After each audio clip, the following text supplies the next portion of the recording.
Brigadier general Sakhawat Hossain, তিনি ছিলেন সরকার গঠিত হওয়ার পরেই তিনি ছিলেন অন্তর্বর্তীকালীন সরকারের স্বরাষ্ট্র উপদেষ্টা, যেটা এই এনায়েত কবির সাহেব তার কলামে লিখেছেন। তো এই সাখাওয়াত সাহেব বলেছেন যে যে স্নাইপাররা আর কি, মানে স্নাইপাররা শট করতেছে, এবং তিনি বলতেছেন যে আমরা যখন 4 আগস্ট মিটিং করে আমরা যাচ্ছি, তখন একজন আমাকে বললেন, স্যার আপনারা স্নাইপার রেঞ্জের ভিতরে আছেন, যেটা এনায়েত কবির সাহেব তার লিখনীতে উল্লেখ করলো। এখন এই এনায়েত কবিররা বা আরো আওয়ামী লীগের লোকেরা মনে করে যে এই স্নাইপাররা, যেমন এনায়েত কবির বলতেছেন এই স্নাইপার গুলো আসলে সেনাবাহিনীর লোকজন। সাখাওয়াত সাহেবকে বলছে একজন সেনাবাহিনীর অফিসার যে আপনারা স্নাইপার রেঞ্জের ভিতরে আছেন, তাহলে এটা সেনাবাহিনী করেছে। আবার আওয়ামী লীগ বলতেছে এটা জামাত বিভিন্ন লোকজনকে দিয়ে করিয়েছে। আপনার কি মনে হয় আসলে যে এই 7.62 মিলিমিটার রাইফেল নিয়ে কিন্তু অনেক বিতর্ক আছে? সজীব ওয়াজেদ জয় অনেকবার বলেছেন যে এগুলো, এই 7.62 রাইফেল পুলিশের কাছে থাকে না, বাট আমাদের কাছে ইনভয়েস আছে যে 7.62 রাইফেল 23 সালে পুলিশ কিনেছে, প্রচুর কিনেছে, পুলিশ কিনেছে আছে।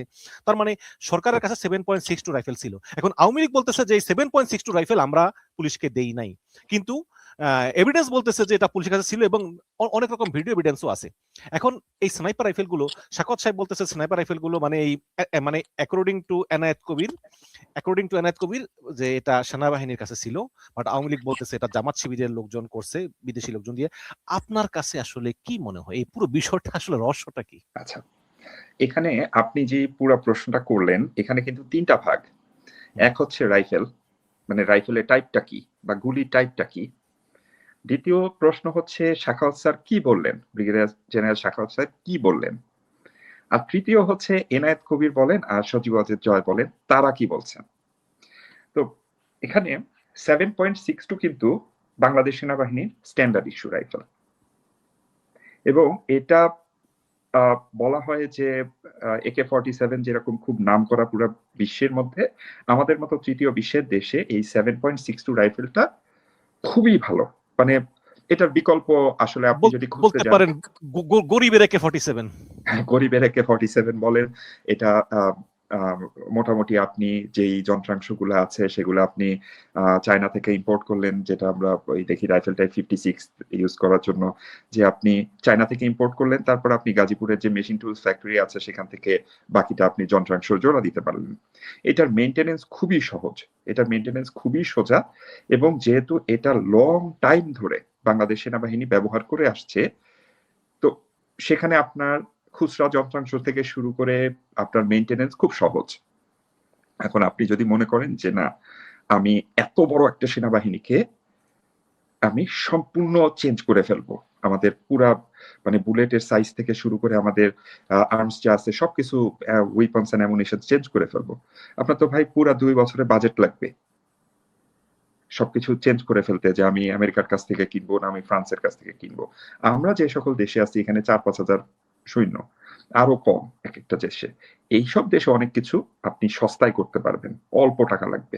বাট বাংলাদেশের মতো একটা ফাস্ট সেনাবাহিনীতে আপনার অনেক টাকার ব্যাপার। তো এখন ধরেন আওয়ামী সরকার থাকতেই 7.62 রাইফেল পুলিশের জন্য বরাদ্দ করা হলো, কিন্তু এখন প্রশ্ন করে যে 7.62 আগে পুলিশের হাতে কি থাকতো, প্রশ্ন করা উচিত না, তাই না? প্রশ্ন করে তো অধিকাংশ সময় দেখতেন শটগান থাকতো তাদের কাছে, যে যে অস্ত্রবাহী থাকতো তার কাছে শটগান থাকতো। আমরা দেখতাম যে লাঠি হাতে থাকতো, অথবা একজন ইন্সপেক্টরের কাছে একটা পিস্তল থাকে। তো এই যখন স্ট্যান্ডার্ড ইস্যু দিয়ে দেয়া হলো সবার কাছে, তো ছাত্র জনতার কাছে যখন গুলিটা লাগলো, তখন আপনি তো ভিডিও এভিডেন্স আছে যে পুলিশ রীতিমতো আপনার আমরা যেরকম এসে যে শুটিং রেঞ্জে যেভাবে যে পজিশনে শুটিং করতাম সেই পজিশনে যে শুট করতেছে। তো এখানে কোনো আপনার বিতর্কের কোনো সুযোগই নাই। এখন আসি ব্রিগেডিয়ার জেনারেল সাখাওয়াত স্যারের কথায়, যে একজন সেনাবাহিনীর অফিসার বলল, স্যার আপনারা স্নাইপার রেঞ্জের মধ্যে আছেন, কিন্তু স্নাইপার রেঞ্জটা কোথায়? এটা বলেছে যে তৎকালীন ডিজিএফআই এর কাউন্টার ইন্টেলিজেন্স প্রধান ব্রিগেডিয়ার জেনারেল আহমেদ তানবীর মাজার সিদ্দিকী ফোন করে বলতে, স্যার আপনারা স্নাইপার জোনে আছেন। মাজার স্যার বলল যে আপনারা স্নাইপার জোনে আছে, কিন্তু জোনটা কোথায়, মানে ওনারা কোথায় ছিলেন, ওই মুহূর্তে কোথায় অবস্থান করছিলেন? ওনারা বাংলা মোটরে জাহাঙ্গীর গেটের দিক এক্স্যাক্টলি দিয়েছিলেন। এক্স্যাক্টলি এক্স্যাক্টলি আমি কিন্তু এটাই বলতে চাচ্ছিলাম যে উনারা ছিলেন থার্ড গেট, মানে যেটাকে জাহাঙ্গীর গেট বলা হয় সে থার্ড গেটের কাছে। উনারা কিন্তু বাংলা মোটরে ছিলেন না, পরিবাগে ছিলেন না, ইন্টারকন্টিনেন্টালের সামনে ছিলেন না, অথবা শাহবাগে ছিলেন না। উনারা ছিলেন থার্ড গেটের সামনে। এখন আপনি যখন একজন সিভিলিয়ান হয়ে আপনি যখন থার্ড গেটের সামনে গাড়ি নিয়ে যাচ্ছেন, আপনি কি দেখতে পান ওখানে? আপনি প্রথমেই দেখতে পান একটা যে গেট। একটা গেট। গেটটা কি খালি? না, অবশ্যই এই গেটটা প্রোটেক্টেড। এই গেটটা প্রচন্ড ভাবে প্রোটেক্টেড। গালিব হক, আমি নিজেও কিন্তু প্রচুর গেছি এই জাহাঙ্গীর গেট দিয়ে, এবারও গেছি। আসলে কি সবসময় স্নাইপার থাকে এখানে? আপনার তো সবসময় স্নাইপার থাকা দরকার নাই এখানে। এই এই সিচুয়েশনটা কিন্তু যখনের কথা বলছেন, যখনকার কথা শাখাল স্যার বলছেন, এটা কিন্তু কোনো স্বাভাবিক সিচুয়েশন না। এখানে স্বাভাবিক সিচুয়েশন না। এখানে একদল মানুষ জাহাঙ্গীর গেট ভেঙে ভিতরে ঢুকতে পারে, জাহাঙ্গীর গেট ভেঙে ভিতরে ঢুকতে পারে। তো এই সিচুয়েশনে আপনি স্নাইপার ওখানে বসাতে পারেন, কিন্তু স্নাইপার যখনই বলছেন আমাদের মাথায় একটা চিত্র আসছে যে হয়তোবা কোনো জঙ্গলি পোশাকে অথবা কোনো কাভারে ঢেকে অনেক বড় অস্ত্র নিয়ে, যেমন আমরা হলিউড মুভিতে স্টাইলে, মুভিতে দেখি যেমন। হ্যাঁ মুভিতে যেরকম দেখি এরকম একজন ঢেকে বসে আছে, সেটা না।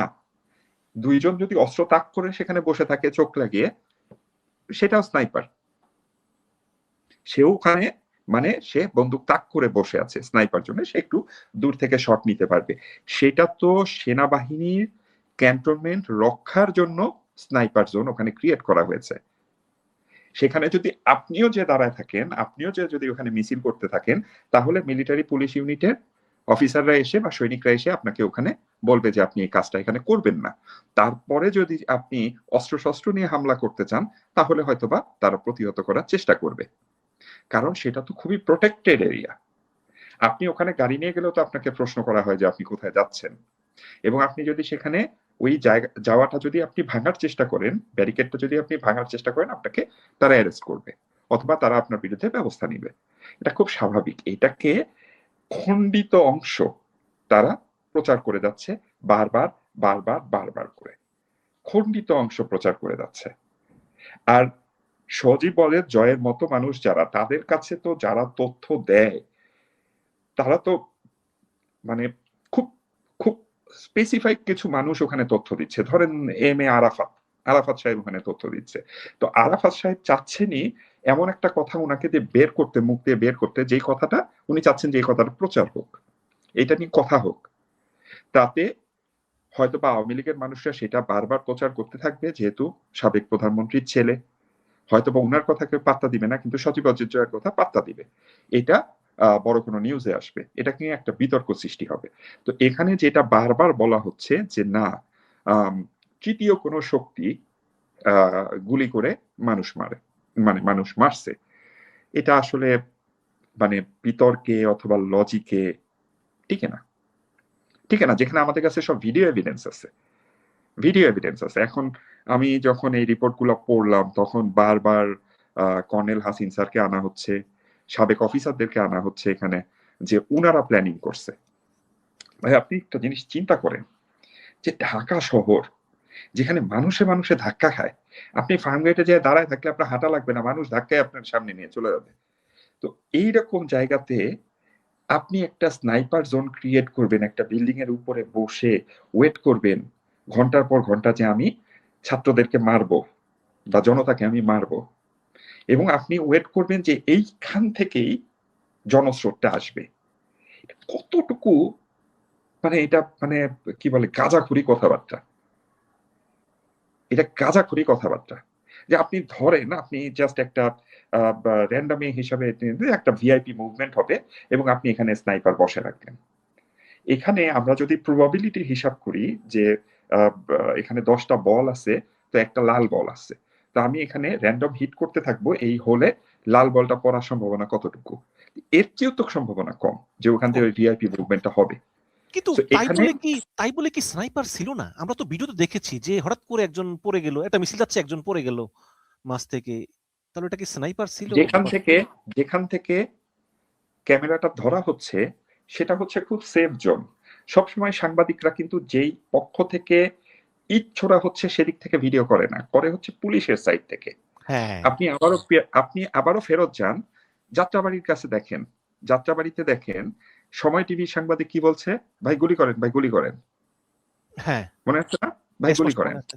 মানে তখন মিডিয়া মানে কিন্তু ছিল পুলিশকে বলতেছে ভাই গুলি করেন গুলি আন্দোলনকারীদেরকে। করেন, আমি ভিডিও করি।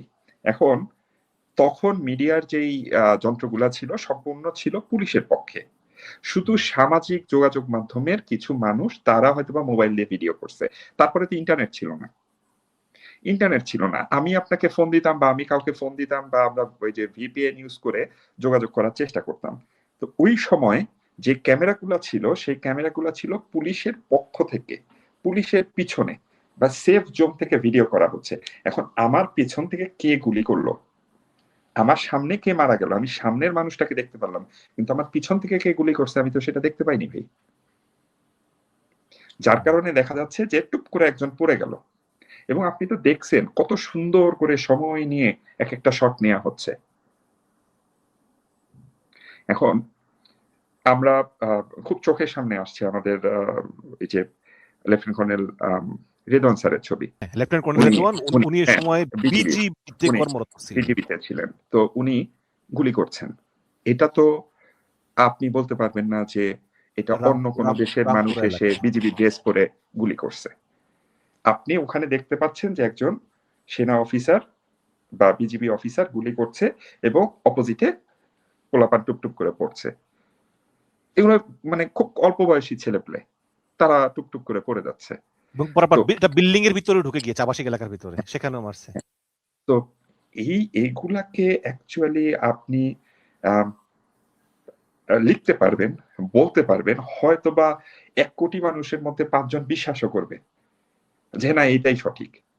বাকি মানুষ এগুলা বিশ্বাস করবে না, এগুলা লজিকে যাবে না।